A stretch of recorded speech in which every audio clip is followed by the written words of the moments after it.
बिस्मिल्लाहिर्रहमानिर्रहीम अस्सलाम वालेकुम रहमतुल्लाह। जब से शहबाज शरीफ को इस बात का पैगाम दिया गया है कि आपकी हुकूमत के दिन गिने जा चुके हैं, अब आपने इस हुकूमत को खैरबाद कहना है, अब आपने इस्तीफ़ा देना है, असम्बलियाँ डिज़ॉल्व करनी है और घर जाना है। तब से सूरत हाल बड़ी क्रिटिकल हो गई है। तब से इमरान खान की गिरफ्तारी करने का हुकूमत ने मंसूबा बनाया है, लेकिन इसके बावजूद इस्टेब्लिशमेंट की जानिब से अभी भी ग्रीन सिग्नल नहीं मिला कि आपने इमरान खान को गिरफ्तार करना है, क्योंकि इमरान खान की गिरफ्तारी के बाद जो हालात आउट ऑफ कंट्रोल होने हैं, उसको फिर कोई नहीं संभाल सकेगा। और यही सिचुएशन जो है इस हुकूमत के फायदे में जाती है। पहले आपने मामला समझना है कि आसिफ जरदारी और मौलाना फजलुर रहमान, दोनों पार्टियां, दोनों जो इम्पोर्टेंट एलाइज हैं, जो दोनों इत्तेहादी जमातें हैं इस हुकूमत की, दोनों ने फैसला कर लिया है कि हमने अब हुकूमत से अलहदा होना है। हम मजीद इसका बोझ नहीं उठा सकते। आज बिलावल भुट्टो ने बड़ा वाज़ेह तौर पर यह कहा है कि हुकूमत से हम वजारतें ख़त्म करने जा रहे हैं, हुकूमत से हम अलग होने जा रहे हैं, और इस बात का बाकायदा इशारा बिलावल भुट्टो ने दे दिया है। अब ये इशारा क्यों दिया गया है? आसिफ जरदारी और मौलाना फजलुर रहमान दोनों की मुलाकात हुई है शहबाज शरीफ के साथ। पहले आपने ये मुलाकातें समझनी है और उसके बाद इसके अंदर जो पैगाम अहम तरीन दिया गया है, जिसकी वजह से शहबाज शरीफ की छुट्टी होने वाली है, शहबाज शरीफ की हवाइयाँ उड़ी हुई हैं और शहबाज शरीफ इस टाइम हक्का बक्का नजर आता है। जैसे ही बड़ी मुलाकात हुई शहबाज शरीफ की जनरल आसिम मुनीर के साथ, आर्मी चीफ के साथ, उस मुलाकात में जनरल आसिम मुनीर ने बहुत ही अहम तरीन पैगाम दिया। ये सुप्रीम कोर्ट के फैसले के बाद आपने इन मुलाकातों का तसलसल समझना है। अब आपने इस मामले को समझना है। ये जो मुलाकातें हो रही हैं, ये जो टाइम लाइन है, इस वक्त आपने उसको समझना है। सुप्रीम कोर्ट का जब फैसला आता है 90 रोज़ के अंदर इलेक्शन करवाने का, पंजाब और केपी के अंदर हो नहीं है, अब इसके अलावा और कोई ऑप्शन नहीं। अब जैसे ही वो फैसला आता है तो इस्टेब्लिशमेंट की भी कान खड़े हो जाते हैं, इस्टेब्लिशमेंट को भी होश आती है कि मामला अब बिल्कुल बंद गली की तरफ चला गया है, मामला अब बिल्कुल पॉइंट ऑफ नो रिटर्न की तरफ चला गया है। उसके बाद वहां पर एक असेसमेंट होती है, जीएचक्यू के अंदर बड़ी हाई लेवल मीटिंग होती है, बड़ी टॉप लेवल की मीटिंग होती है। उसमें तमाम सिनारियोस को, तमाम सिचुएशन को डिस्कस किया जाता है, प्रेजेंट किया जाता है और उसके ऊपर बातचीत की जाती है कि आखिर क्या सिनारियो बनता है, तो उसमें हम किस तरीके से इस सिचुएशन को हैंडल कर सकते हैं। अगर ये पंजाब और केपी के अंदर इलेक्शन हो जाते हैं तो इसका मतलब है कि आप तो मुल्क को अलहदा कर देंगे, मुल्क को टुकड़े टुकड़े कर देंगे, मुल्क के अंदर आवाम को आप डिवाइड कर देंगे। ये कतन नहीं हो सकता। इसके ऊपर इस्टेब्लिशमेंट ने कहा है कि हम कतन नहीं होने देंगे, ये पॉसिबल नहीं है, ये ऑप्शन हमने इस्तेमाल नहीं होने देती। इसी वजह से जनरल आसिम मुनीर पहुंचे फौरन शहबाज शरीफ के पास। शहबाज शरीफ से जो मुलाकात हुई, शहबाज शरीफ को यह पैगाम दिया गया कि आप इस हुकूमत को देखें, आपके पास दो तीन ऑप्शन है। ये शहबाज शरीफ को कहा गया। इस टाइम सुप्रीम कोर्ट का फैसला आ गया 90 रोज के अंदर इलेक्शन करवाने का, पंजाब और केपी के अंदर, दोनों के अंदर अब ईद के बाद इलेक्शन होने हैं। ये बात तो तय हो गई। इस वजह से जनरल आसिम मुनीर ने कहा कि हम इस चीज़ को अफोर्ड नहीं कर सकते।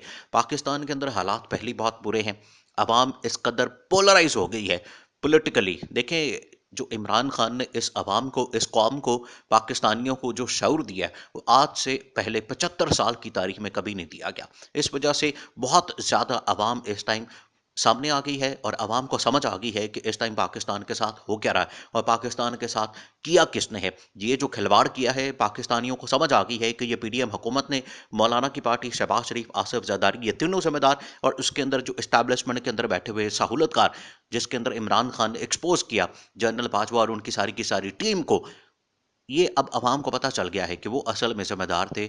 और इमरान खान जो ठीक लेके जा रहा था मुल्क को, उसकी foreign policy, internal policy, economic policy, हर लिहाज से पाकिस्तान को जो ठीक डायरेक्शन में लेके जा रहा था, इमरान खान की हुकूमत का तख्ता उलटने में पीडीएम हुकूमत ने, अमेरिका ने और यहाँ के जो इस्टेब्लिशमेंट के अंदर बैठे हुए लोगों ने, जिसके अंदर जनरल बाजवा, उन्होंने जो किरदार अदा किया, उसकी वजह से पाकिस्तान का यहाँ पर बेड़ा गर्क कर दिया गया। पाकिस्तान इस स्टेज पे पहुंचा है।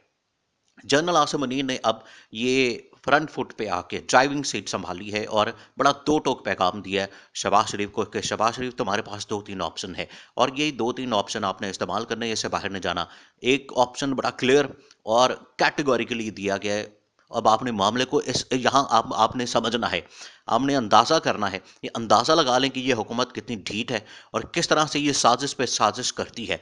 जैसे ही वहाँ पर क्या गया, कहा गया कि आप यहाँ से जाएं, आप हुकूमत को ख़त्म करें, असम्बलियाँ डिसॉल्व करें, इलेक्शन कॉल करें, इस्तीफ़ा दें, और इलेक्शन के अंदर जाके जो अवामी अदालत है उसके अंदर चले जाएं, जिसको जो वोट मिलेगा, जिसको जो भी होगा। अब शहबाज शरीफ ने वहाँ पर ये कंडीशन रखी, शहबाज शरीफ ने वहाँ पर यह शर्त रखी कि एक तो आप हमारे तमाम के तमाम केसेस माफ़ करवाएं, ख़त्म करवाएं और गारंटी हो कि दोबारा से खोलेंगे नहीं। दूसरा, हमारी कोई गिरफ्तारी नहीं होगी। तीसरा ये कि नवाज शरीफ को पूरा एक एनआरओ मिलेगा और नवाज शरीफ की डिस्क्वालिफिकेशन ख़त्म होगी। जिस तरीके से मरियम नवाज की डिस्क्वालिफिकेशन ख़त्म की गई, उसी तरीके से नवाज शरीफ की डिस्क्वालिफिकेशन ख़त्म की जाएगी। ये तमाम चीज़ें उसको उठा के बाहर मारा। जनरल आसिम मुनीर गुस्से में आ गए कि ये तुमने क्या शर्तें रख दी हैं मेरे सामने। मैं मुल्क की बात कर रहा हूँ, मैं अवाम की बात कर रहा हूँ, मैं पाकिस्तान की बात कर रहा हूँ, मैं पाकिस्तान के मफाद की बात कर रहा हूँ और तुम अपने फ़ायदे की बात कर रहे हो। ये मामला इस स्टेज पे पहुंच गया। अब बड़ा क्लियरली बता दिया गया। जैसे ही ये बात पहुंची है शहबाज शरीफ तक, तो शहबाज शरीफ ने मौलाना के साथ मीटिंग की है और आसिफ जरदारी के साथ मीटिंग की है। आसिफ जरदारी ने तो बड़ा दो टोक अंदाज में कह दिया कि शहबाज साहब, अब आपका टाइम ख़त्म हो गया, अब आप घर जाएं और मैं भी अफोर्ड नहीं कर सकता कि मैं भी सिंध के अंदर असम्बली को डिले करूं या असम्बली को टेन्योर को पूरा करने का इंतजार करूं, और इससे पहले कि पंजाब और केपी के अंदर इलेक्शन हो जाए और उसके बाद इमरान खान इसके ऊपर भी, पंजाब के ऊपर भी कब्जा कर ले, केपी के ऊपर भी अपने हुकूमत बना ले और उसके बाद सिंध के अंदर भी हुकूमत बनाने की पोजीशन में आ जाए, मैं ये अफोर्ड नहीं कर सकता। मैं ये जैसे पंजाब और केपी के अंदर इलेक्शन हो तो पंजाब के साथ साथ बलूचिस्तान और सिंध के अंदर भी इलेक्शन हो जाए, मैं इस चीज़ का हामी हूँ। ये बात उन्होंने कर दी है। और अगर आसिफ जरदारी ने बता दिया कि अगर आप दोनों सूबों के साथ साथ पंजाब और केपी के साथ, वफाक के भी, नेशनल असम्बली के भी और सिंध के और बलूचिस्तान के इलेक्शन की तरफ नहीं जाते, तो फिर मेरा और आपका साथ ख़त्म, मेरा और आपका इत्तेहाद ख़त्म। ये क्लियरली पैगाम दिया गया है, क्लियरली मुलाकात के अंदर ये बता दिया गया आसिफ जरदारी की जानिब से शहबाज शरीफ को। इसी तरह से मौलाना ने कहा कि मुझे अब केपी के अंदर अपनी पोजीशन को मजबूत करना है और केपी मैंने निकालना है। इस वजह से मैं केपी के अंदर इलेक्शन करने के लिए तैयार हूँ, इलेक्शन में जाने के लिए तैयार हूँ। अब मौलाना की जानिब से मुख्तलिफ इल्ज़ामात लगाए जा रहे हैं। आज मीडिया के अंदर बहुत सी बातें कर रहा है मौलाना। मौलाना को आज वो तमाम चीज़ें याद आ गई हैं। मौलाना आज इल्ज़ामात लगा रहे हैं इमरान खान के ऊपर कि उसके सहूलतकार आज भी इस्टेब्लिशमेंट के अंदर बैठे हैं, उसके सहूलतकार आज भी इस्टेब्लिशमेंट के अंदर बैठे हुए हैं। अब मौलाना को याद आया, मौलाना को पिछले 10-12 महीने से नहीं याद आया कि उनको कहाँ से सहूलत मिल रही, उनको कौन-कौन सपोर्ट कर रहा है। उनके ऊपर जो नैब के केसेस हैं आज तक उसके ऊपर सुनवाई नहीं हो सकी, उसके ऊपर तफ्तीश नहीं हो सकी, उसके ऊपर इन्वेस्टिगेशन नहीं हो सकी। तो मौलाना को अगर ये बातें याद करवाई जाएँगी तो फिर मौलाना की फिर चीखें निकलेंगी। तो बेहतर यही है कि ये जो दोनों हज़रात ने, मौलाना फजल रहमान ने और आसिफ जरदारी ने ये कहा है शहबाज शरीफ को कि आप इस्तीफ़ा दें, इलेक्शन कॉल करें, इसी में बेहतरी है और पूरे पाकिस्तान के अंदर इलेक्शन करवाए जाएँ।